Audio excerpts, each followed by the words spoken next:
Hey everybody, welcome to Sad Panda Presents. This is a podcast about music. We're going to talk about what we think about different albums that we're listening to. Right now we're listening to a listener suggestion, which is Thank You Scientist, Maps of Non-Existent Places. We use coarse language, say offensive things, so there's your warning for that. And my name is Drew. And with me... And I'm Shane. Yeah. And also, hi guys, we have I'm Kyle. Yeah. Is that where I'm supposed to do that? Yeah. We got a guest host today.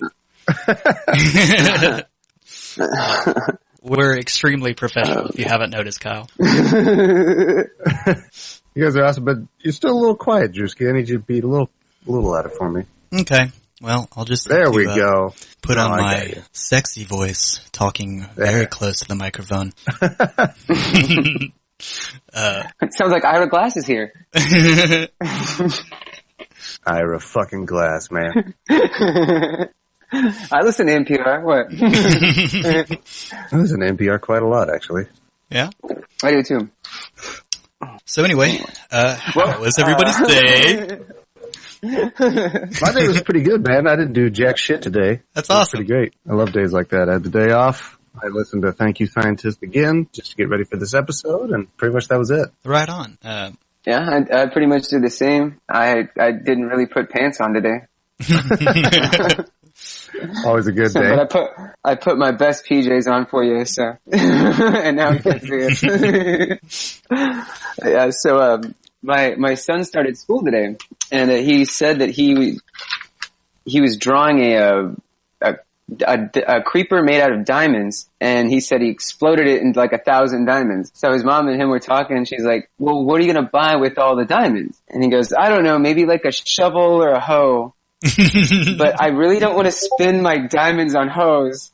I think that's a bad idea. So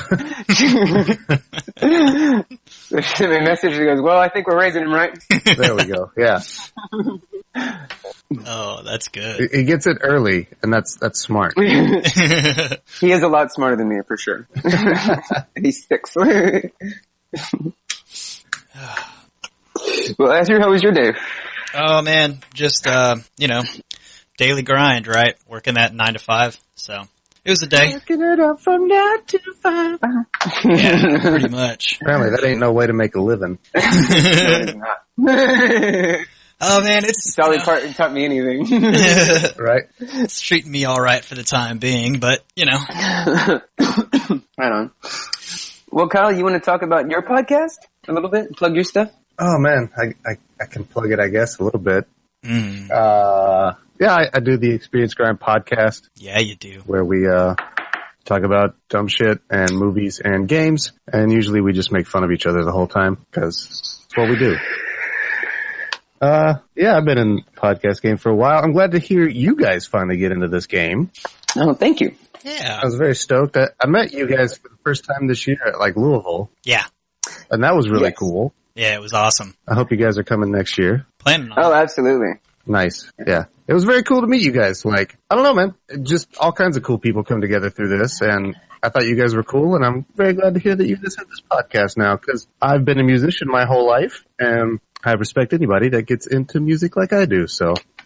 Right on, man. Right on, man. For sure. The feeling was definitely mutual at Louisville. You were a pleasure to meet and hang out with, and fucking rocking around in that Princess Pete's Fuzz get up was fucking legit as fuck, man. Yeah, I fucking ruined it that year, though. Yeah, I'm really sorry that messed up. Yeah. Yeah. So, yeah, if y'all haven't listened to Experience Grind, go listen to them. They're really funny and really cool. I got into them because they have a top 10 of like their favorite movies and games, and both of their number 1 movies are like my favorite movies. oh, fantastic, yeah. And they're both dark romantic comedies. Yeah. which is awesome. We all like to put on this tough exterior, but God, we're all a bunch of softies. Yeah. Oh, yeah. In fact, I was watching my brother's house about a month ago, and he has cable, and I don't. And Punch Drunk Love came on. I was like, oh my God! I sat down and watched the whole thing. Awesome. That was fun. Okay, well, Kyle, so this is your request. Where did you, first hear this band? Well, it's like one of those rare things, but I can tell you the exact day that it happened. I don't know the exact date, but I remember it very vividly, cause it was the time that Sony added the ability to stream Spotify to the PlayStation 4. And, I was playing Destiny at the time, and, that had just started, and I was like, well, fuck it, I'll stream some music while I grind shit, cause I've heard that soundtrack a billion times. Yeah. Yeah. Especially when you're in a grind, you know, it gets very fucking boring. So I went to the Spotify thing, and you could search by genres, and of course I typed in prog metal, because that is probably my favorite genre of music of all time. Right on. And it was just like a playlist of random stuff, and I was listening to it, and it was, you know, the way Spotify does it, it's like a big playlist of different artists and everything, and I was playing, you know, for like 30 minutes, everything is kind of grooving. And then the track, My Fame Disappearing Act came on. And that crazy intricate guitar sweep that starts the song immediately caught my attention. And I think I was playing multiplayer, and I just stopped and started dying. And like, I listened to that whole song and didn't play the game at all. And it captured me so hard. I grabbed a piece of paper and like a pen so I could write it down so I could look that band up. And, I also have the Amazon Prime Music thing, and I looked them up, and their whole album was there to listen to. And I put it on, and I just listened to the whole thing like immediately right there. And every song fucking blew me away. And then for like the next week, I listened to it like 2 or 3 times a day, every day, and just fell in love with this record, man. It was a complete fluke that I stumbled upon them, and it's become one of my favorite things. Right on, man. Yeah, it's That's awesome fucking when awesome. it happens. Yeah, I mean, from the conversation I've had with Shane, we didn't go too into depth, but I think this album took both of us by surprise a little bit. Yeah. When, Yeah, it really did. With everybody I introduced it to as well. Yeah, for sure. When you made the suggestion, you said, I hope you like prog rock and a lot of horns, and no fucking shit. There are a lot of horns. It's really cool. Man. But it takes it to like this new level that a lot of other prog rock doesn't do with the typical guitar, bass, and all that. And you think it would be like a lame ska type thing, and it's not that either. It's like an intricate horn line. It's fucking great.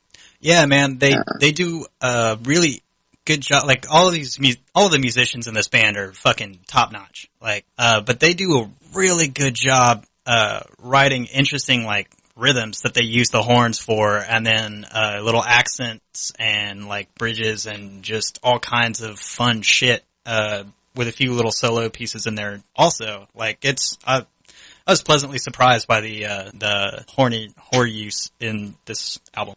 For sure. I definitely like felt like it was like if Cake and Mars Volta had a baby. Yeah, That's not bad.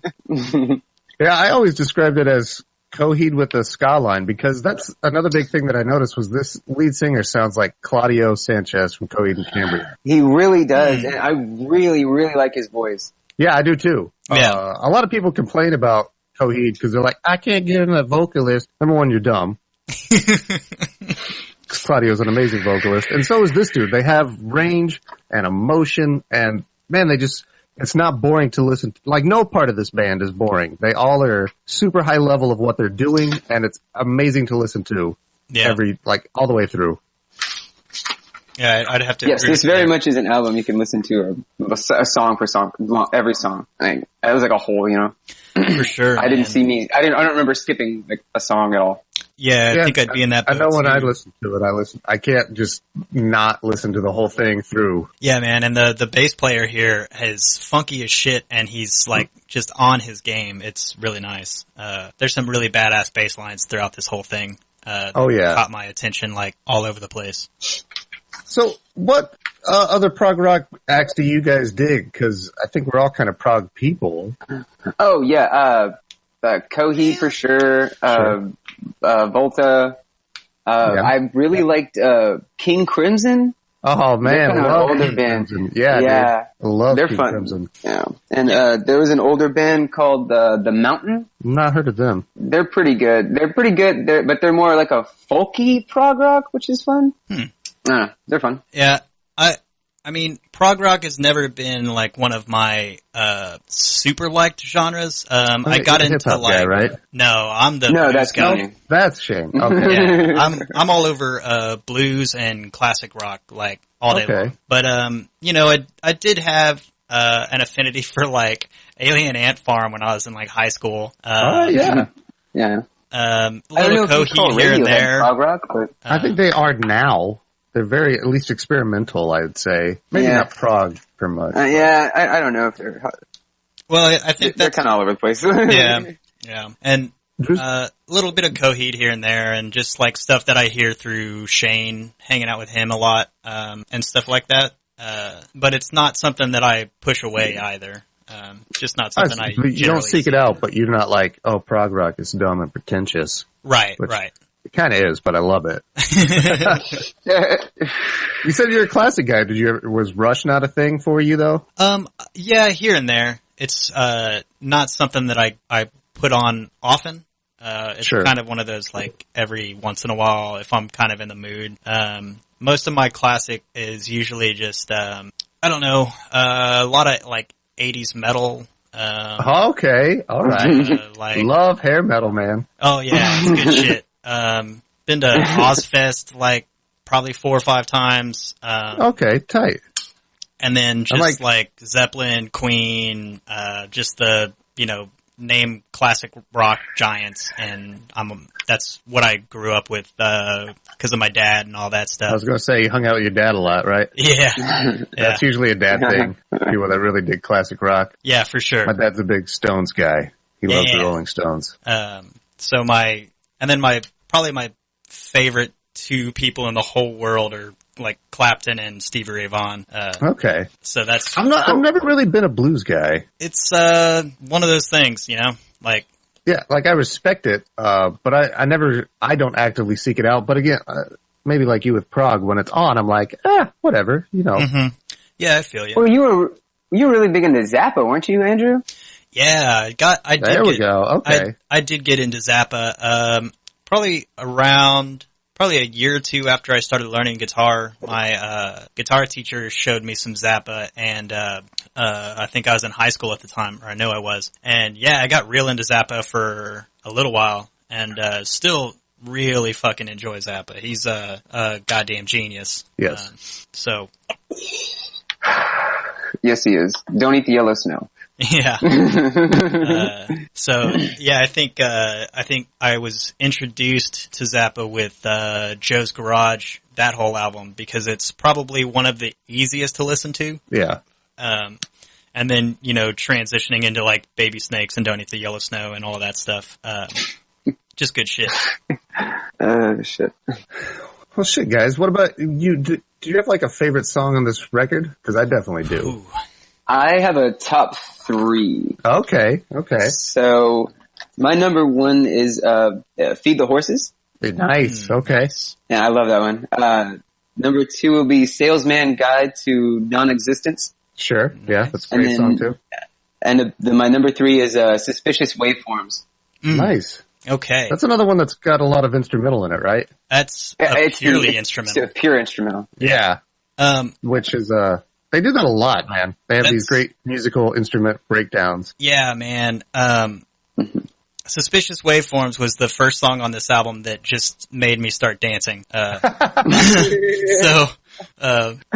Blood on the Radio is probably my number 1, followed by Suspicious Waveforms, and then, number 3 is probably, I don't know, maybe Feed the Horses. It's probably there also.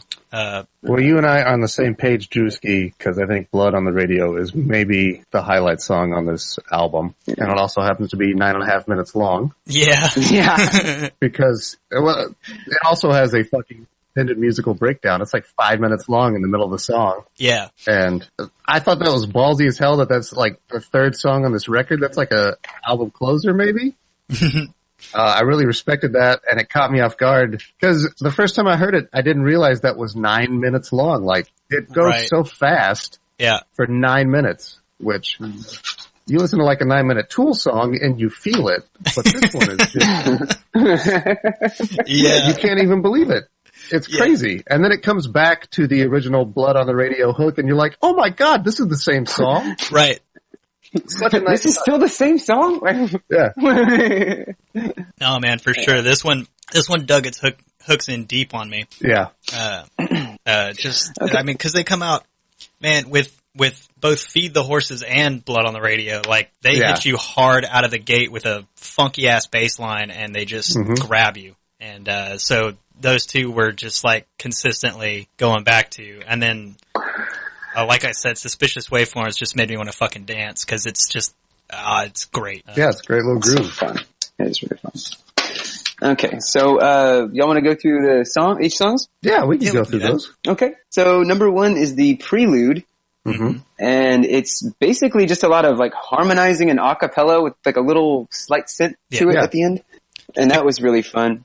Yeah, just to kind of show you what you're getting into and introduce the album and all that shit. So yeah, I like it that they're just referencing the name of the record. Yeah, that's a pretty nice little touch. It's almost like the opening credits to a movie. Yeah, and I really respect that. And they are kind of showing off the dude's vocal range, and it's only a minute long.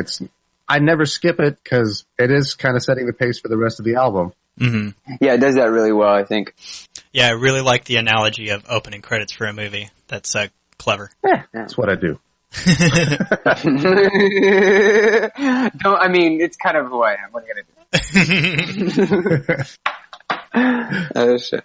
Okay, so let's move on to number 2 is A Salesman's Guide to Non-Existence. Yeah. And it's a very strong rock feel at the beginning. And then, I love the violin in like the middle of the first chorus that kind of picks up. And then the horn and the bridges are real fun. Yeah. Yeah, man. And then, we kind of forgot that they also have like a string section I should say, that they have a string section built into most of these songs, and it's fucking badass. Like, yeah. Dude, there's so much levels going on in this whole fucking record. Yeah. It really is, and I have to say, like, this band feels really tight. Like, they are really, really tight. 100%. Well, I will say that I have actually seen them live now, too. I was going to maybe save this for a little bit later, but I saw them earlier this year. Nice. And they are so fucking tight. It's unbelievable. Okay. And, like, they just dominated for the 45 minutes that they played. It was fantastic. They had a horn line. They had the dude on violin. Oh man, it was just so perfectly tight. That's exactly what you would want to see, and they don't fail to deliver at all. That's awesome, man. It's something to be said for a band when they can play as well live as they sound on their album. Oh, dude, it was one of the most authentic reproductions. Like, it sounded just like the fucking album. Levels were perfect. It was one of the best shows I'd seen from any band. That's awesome. That's awesome, man. Really cool. I like seeing that. When I see a band live, because there's been a couple of times when you go to see a band and they just kind of suck live, and their album is great, and it's just like, well, I don't know if I want to listen to you anymore. It's very disheartening. Yeah, I totally agree with you, man. Yeah, that's what happened to me in Spoon. Really? Yeah, I saw them at the White Rabbit in San Antonio, and they were bad, like their timings were off, like the vocals were shot, like. They were just not doing well. And I was like, man, well, I'm going to throw my Killing Moon album away now.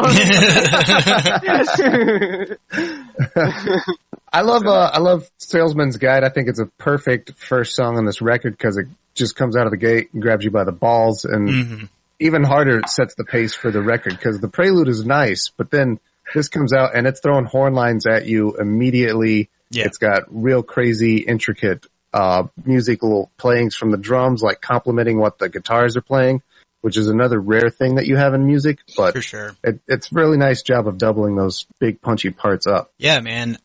They just come right out of the gate hard and fast with this thing, and it's just like they've got this prelude that's just nice and soft and showing you the singer and like introducing like you said, the name of the album, and then they just punch you in the face with a bunch of horns. And like you said, fucking grab you by the balls and say, strap on, motherfucker, this is what you're in for.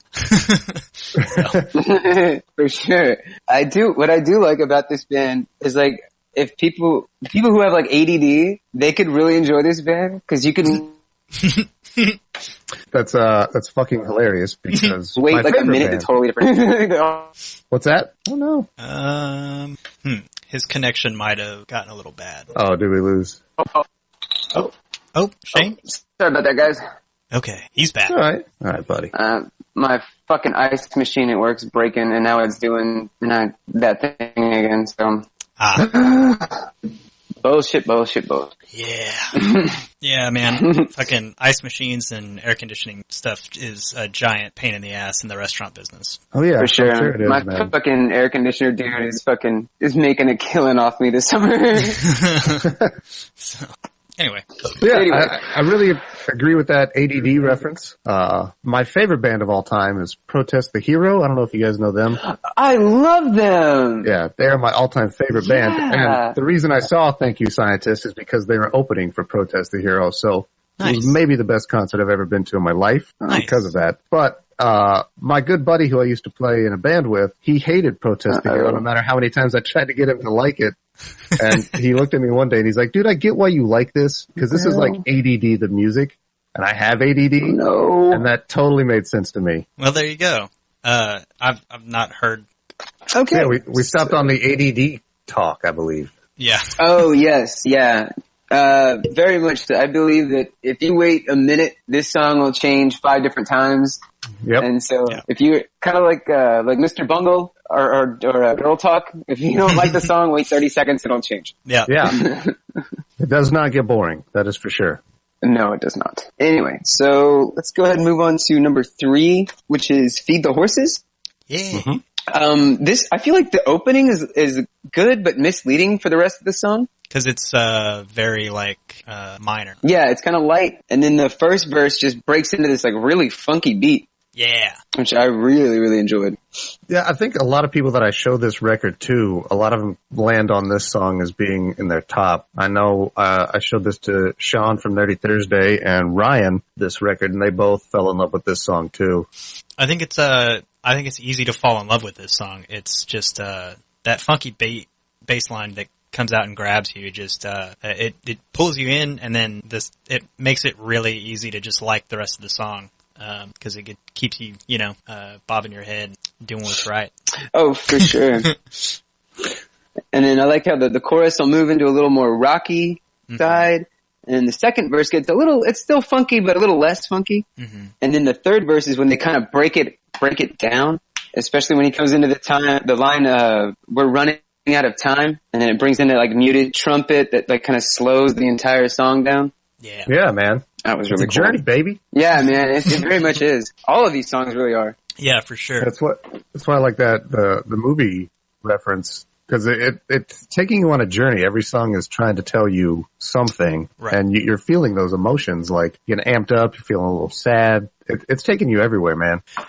Yeah, and that's something that this band does really well with the writing, like rhythmically and melodically with their use of the different different types of tempos and scales and time signatures and all that stuff. Like they just kind of intermingle all this stuff and they build these really intricate songs and they do a good job of expressing the emotions with you in like all of these things, man. And it's really easy to like this band. Yeah, it really is. I'm so glad to hear that, man. It really is. Yeah, and then then there at the end, when the drums and the violin kick in and it builds it back up and then that's really fun. And then he really belts it out there at the end. Yeah, man. Those last 2 lines, and I'll tell you, you're the one who's opened up my eyes, he really finishes strong. Yeah. Oh yeah, man. Yeah. Yeah, but it is definitely my favorite song. Fucking A, man. Well, with that being said, let's go ahead and move on to number 4, which is Blood on the Radio. Fuck yes. Yeah, baby. We talked about this a little bit before, but it being really long and also like the best thing on this album. I totally agree. It's good, man. It's really good. It just missed the cut, but it's a really good song. The fucking middle breakdown where it goes into like almost a Spanish style bossa nova sort of thing. That's, oh my goodness. I wrote love the instrumental that turns into like a salsa feel. Yeah.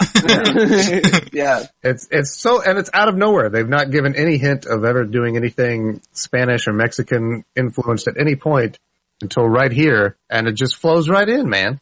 Yeah. Mm-hmm. They weave it well, yeah, for sure. And this is also a very horn-heavy song. Yeah. It really is.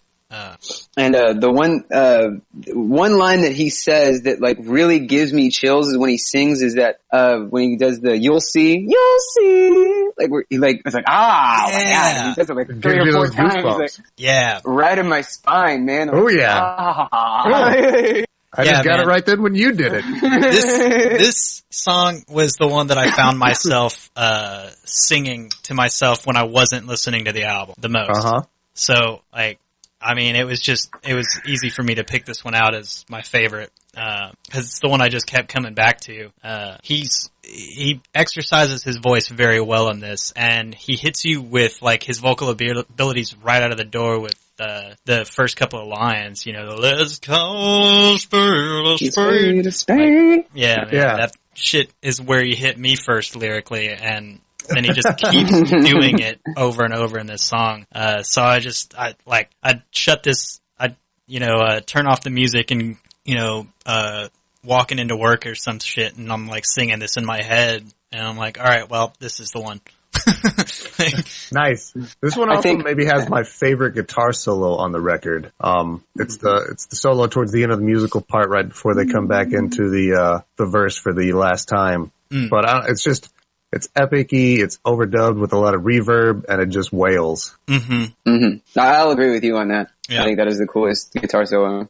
Yeah, man. So I think my poor waitresses at work, I think they've listened to this album about 10 times just through my voice. They have no idea what the hell's going on. Those were headphones, so they don't get the music. It's just me belting out these words in the kitchen. So all these girls know all these words. They just don't know the music to it. That's amazing. Yeah. But yeah, this is a really good song. I really enjoyed this one. And then we move on to number 5, which is Absentee. Mm-hmm. That starts as kind of like a ballady and a slower, somber beginning. Mm-hmm. And then it's kind of ballady all throughout. And the saxophone solo was amazing. I really enjoyed that, and the violin solo as well. Yeah. I also really like this one. It kind of just, I think its placement is perfect. It's not the best song on the record. But it's a nice little kind of maybe like a wave down from Blood on the Radio. Maybe you're just kind of catching your breath. Yeah. So I think it's perfect. Yeah, I think that's a fair statement. Yeah, especially since it's like the absolute middle song of the album. Like the 5 and 6, those are kind of like the breakdown, slow down, chillin' vibe kind of thing. Mm-hmm. And I like the way you put it, Kyle. That this slows it down a little bit, because you come off of Feed the Horses and Blood on the Radio, and then boom, nice and mellow. Yeah, It's a nice little breather. Yeah. As my dad would call it, this is the P song. You're driving on the road, and you pull over, this is the song you go out and pee to. That's awesome. Okay, so with that, we'll go ahead and move on to Suspicious Waveforms. And this is so funky. It is so funky. I love it. I really think that this could be like on the Cowboy Bebop original soundtrack. It sounds like a seatbelt song, you know? Yeah. Totally. Yeah. They break out the jazz real hard in this, and like I said, man, just got me moving. Fucking cooking dinner, and this song comes on, and I'm just fucking dancing with a spatula in the middle of the room. So this is the instrumental song on the record. There's no vocals on it, and as good as that dude is, man, you don't miss him, which is crazy. Yeah, and difficult for a band to pull perfectly off in this state. Yeah, and I think that's I think that's difficult for bands that have such strong vocal presences in them to be able to pull off an instrumental like this, and you just don't even notice they're gone practically. Yeah, man, it's an amazing little touch that these guys do perfectly. I agree. Yeah, and I mean, just the horn. I got to give it up to the horn section again. I mean, they are just on point on this song. Like, it's so neat to listen to, like the sax and the violinist too. Russ Lynch is the violin. He was really good. And I think, Russ Lynch. Yeah. And then Andrew Digovidis, the trumpet guy, I think those are the two shining points of this song. Which makes sense. I mean, I think they did it to give those guys a chance to shine. I love that even still, like, this song is moving all over the place. Like, it could have been simple, like, solo stuff, but there's time signature changes, there's tempo, fucking all kinds of stuff going on still. And it's just, mwah. Yeah, I agree. I am. Again, and the thing this is fucking perfect album for people with ADD. Yeah. They really do, like, to be able to mix different time signatures into the same song and to be able to pull different moods into a song, like the way they mix all that shit together it's done amazingly well, and that's extremely difficult to pull off. So, like, mad respect to these guys. Yep. Okay, so let's go ahead and move on to Carnival. What did y'all think about this song? I think this one is a little different than all the others. Yeah, it's almost kind of like a ballad. Kind of. It's kind of open. Again, I like Carnival. This may be and I love them all, but this may be my second least favorite on the record. Okay. After Absentee. But again, that's not to say that I fucking love this song. It's just not one of my strong ones. Right. I agree. It's a little weaker, but I do like in the first verse that, like, that start stop that they have, that kind of like that like everybody's really tight. Like, you know what I mean? Like, I think this is the tightest song, like, music wise, on the album.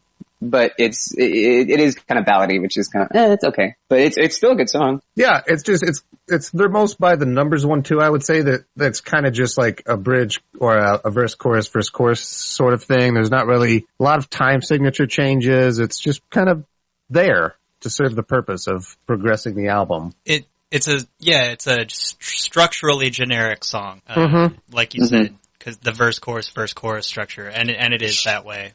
So yeah, maybe I guess because of that, it lends itself to not be as interesting as some of the other songs on this album. But again, it's not a bad song in the least. So, you know. Yeah, I agree. Okay, so let's go ahead and move on to Concrete Swan Dive. Oh yeah. This song has my favorite line of the album, hands down. Really? And it's, the line, "Nobody made me who I am, I made me by myself." Yeah. I think that's a cool line. Like, I think that I was very appropriately named Shane because of the movie. Like, I am who I fucking am. Like, I'm me, guys. I'm always gonna be me. Like, nothing's gonna change me. I think that I just had that motto in my head for, like, my life. And that very much, I was like, yeah, hell yeah. I made me and I'm fucking happy with it. Like, there you go. Yeah, that line in particular is one of those, like, earworm lines where that was one of the other lines on this album. When I wasn't singing Blood on the radio to myself, I kept coming back to that particular line because it would get stuck in my head. So I would totally agree with you there. And I really like how it, like, in the second verse, it really picks up in aggression, and then you go to the chorus, and you go down to the third verse, and then it slows down with that line, "Caught in your bullshit, love," and then it, like, really slows it down. Like, that's really cool. That fucking line is great. Yeah, and he belts it out again. He belts that line out, and it's like, oh my god! And it's got some great gent style chugs going on in this. When he says that line, and then they're like, it's fucking epic. It's got some great double bass work going on, and the verses between the guitar, bass, and drums are just, again, they're really accenting each other. For sure. For sure. Yeah, again, this one just missed the cut on my top 3, just because Suspicious Waveforms got me, man. Oh man, I feel you there. Okay, well, let's go ahead and move on to number 9. In the Company of Worms. I really like this opening. I love this whole song, man. Yeah. Man, this cool, like, Indian Moroccan intro thing. Yeah. With, like, the sitar. That is so cool. Yeah. Again, it's another one that's just kind of, we're like, fuck it, man. You haven't heard this yet. Remember that Mexican stuff we did earlier? Yeah. Check it out. Here's this one. And it is fucking amazing. It's not, like, I know a lot of bands try this shit. Like, I love these guys, but Incubus used sitar heavily on, like, one of their records, and it didn't feel as good as it does on this right here.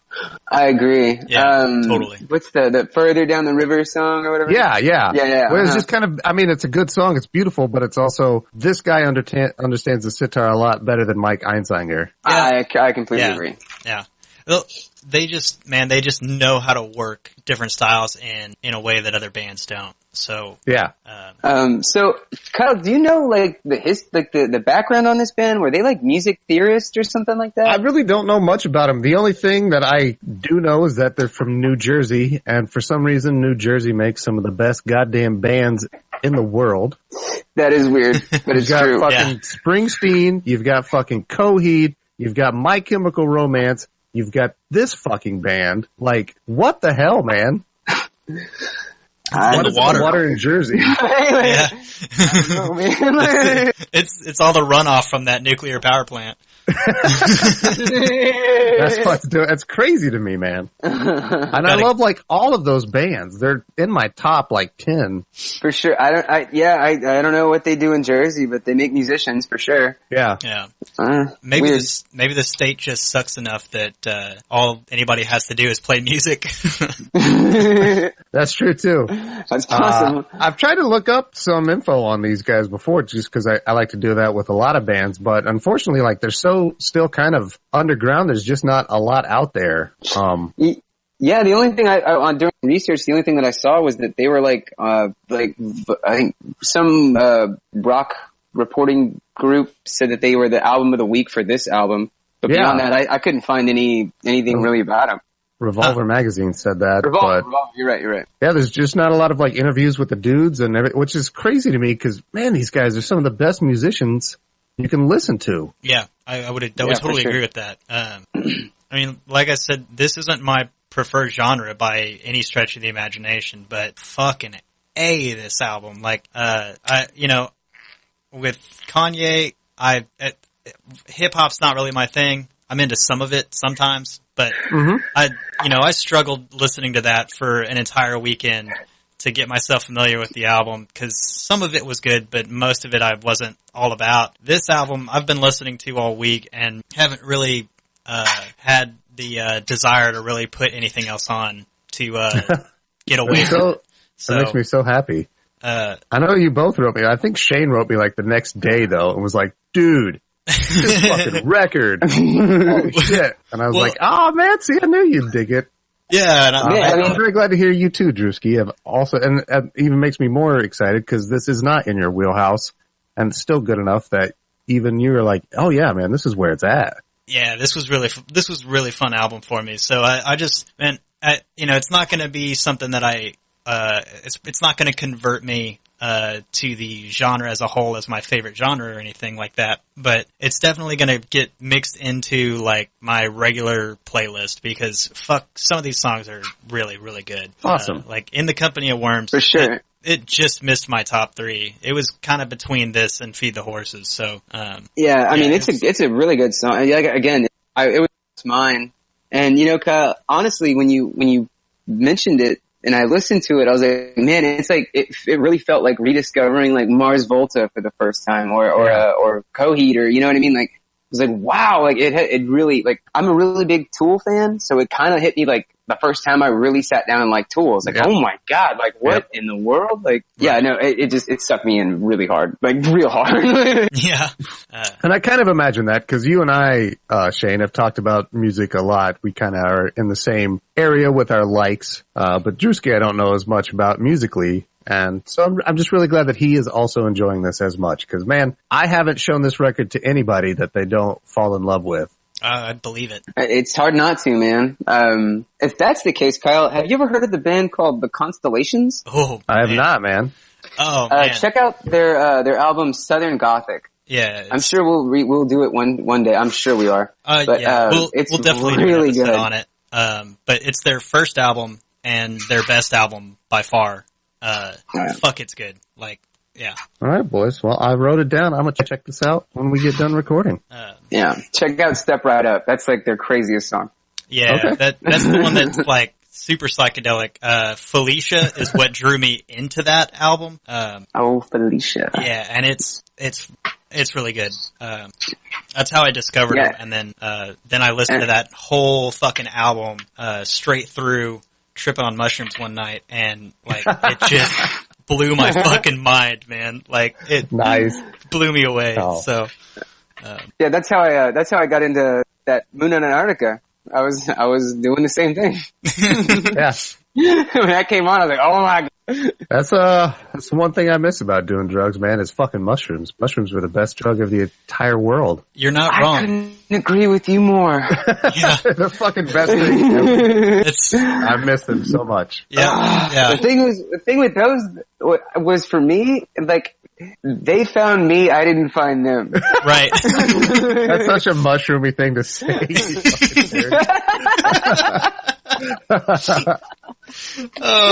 Because they weren't like regularly around, you know? No. Yeah, they're never regularly around. When they had them, I was like, oh my.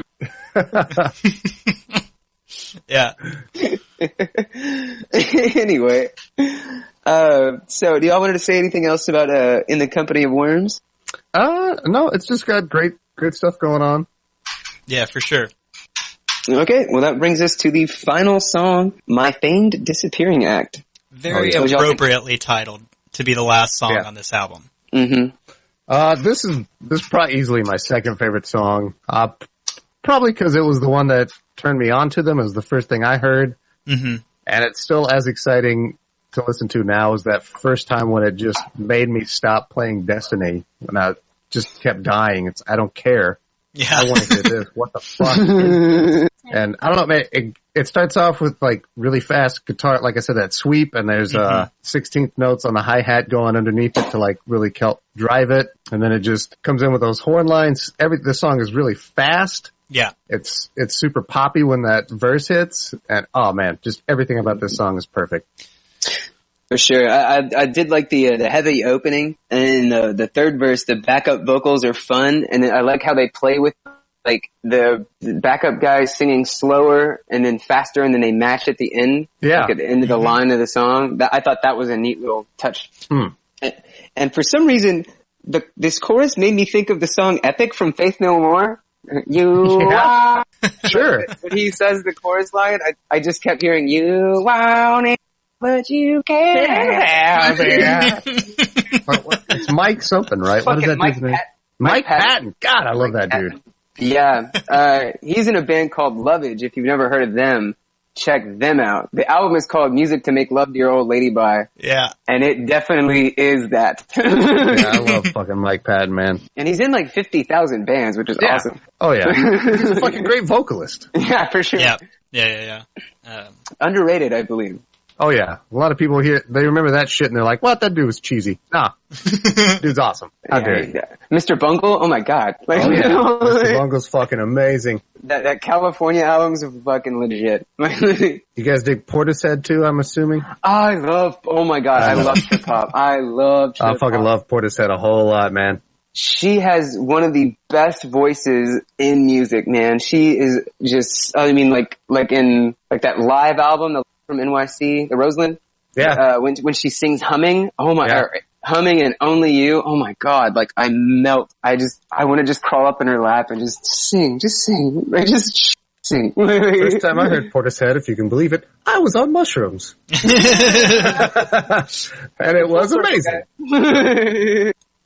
Yeah, no, I have all their albums, their live DVD, and I'll put it on.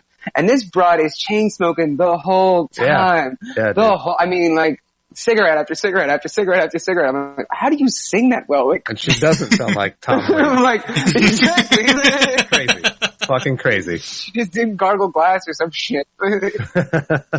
Oh shit, man. Yeah, I fucking love this record, dude. I'll say it a billion times. I think more than any other record I've ever listened to, this is the one that I try to shove onto people the most. And I'm like, nah, dude, you gotta listen to this thing. And like I said, you guys included, everybody I've ever showed this record to, they're like, holy shit, man, I like this a lot. Yeah, for sure. Oh yeah, they're really good. Second album's really good too. I spent some time listening to that one. And that was pretty fun too. Like, yeah. I like that they kept up with their style and they're so experimental. Like, it's really neat to hear bands like this. Yeah, definitely. You fucking knocked it out of the park by recommending this album. So, thanks for that. I'm so glad, guys. You sure did. I am so appreciative. You just kind of threw it out there and I was like, hey, everybody else I should make listen to this likes it. Here you go, guys. And, I was very happy to hear that you both also super fucking liked it because maybe now listening to this, more people will go and listen to Thank You Scientist, and it will continue to evolve and they'll get huge, and I hope so because they're great. They are great. I think this is definitely a highly recommend to anybody that may or may not listen to this podcast, and it's one of those albums that I'm just going to keep in my rotation. So I'm super pumped that we got to talk about it. For sure. And Kyle, you mentioned how much we both have the same taste. I remember in Louisville, you and Bailey and Ben were all sitting around talking about the Blood Brothers. Yeah. And I perked my head up. I was like, "Are y'all the Blood Brothers?" Yeah, you know who they are? Like what? They're even so more fucking obscure than even this band. Like, for sure. And like, I've seen them live and shit. And I was like, that's so crazy to me. I saw them in Austin. Like, I missed out going to Thanksgiving to see that band. Dude, my favorite thing to do was when I'd get like new people I'd just met in my car, I'd put Burn Piano Island Burn on just to see the fucking reaction. Right? Because people hate that shit. They do. They hate it so much. I love it so much. I just love their uncomfortability. Yeah, dude. It's a full-on fucking assault of like a couple of senses when you play a Blood Brothers record. And a lot of people can't deal with it, man. No, they cannot. It's like jazz, man. People can tolerate like about 8 minutes of that shit, and after that, they fucking come unglued. Like, I can't do it anymore. I can't do it. I used to, when I worked at this restaurant, Big House, when we were closing at night, you know, we'd do last call and all that shit, and if there were like straggling tables, I'd have 3 songs that I put on to make sure that these motherfuckers would leave.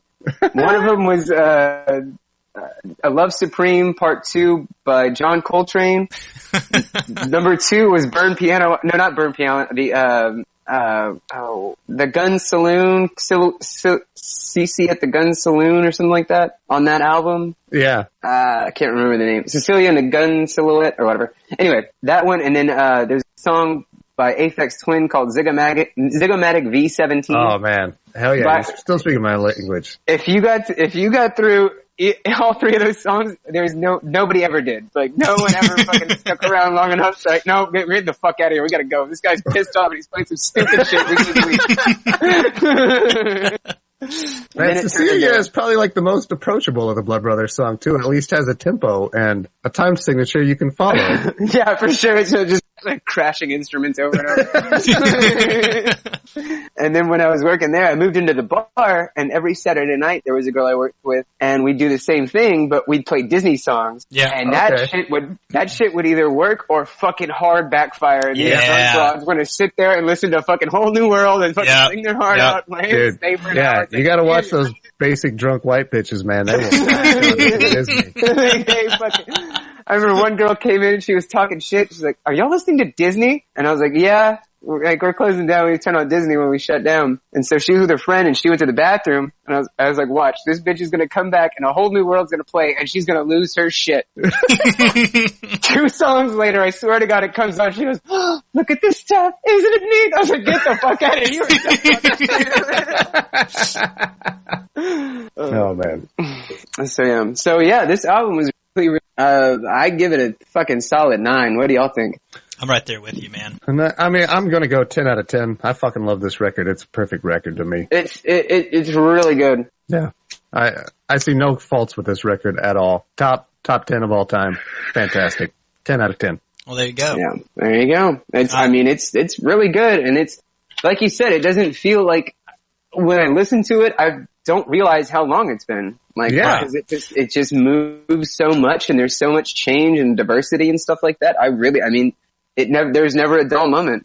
Yeah, and I mean, this is a pretty long album. A lot of these songs are longer than a standard, 2.5 minute, 3 minute pop song, you know? The shortest song on this record, besides the Prelude, is 5 minutes and 6 seconds. Right. Yeah, I was going to say Prelude's like 1.5 minutes, and then the rest is over 5-6 minutes. Easy. Yeah. It's crazy, man. And every single song is that way, and none of them get boring. Right.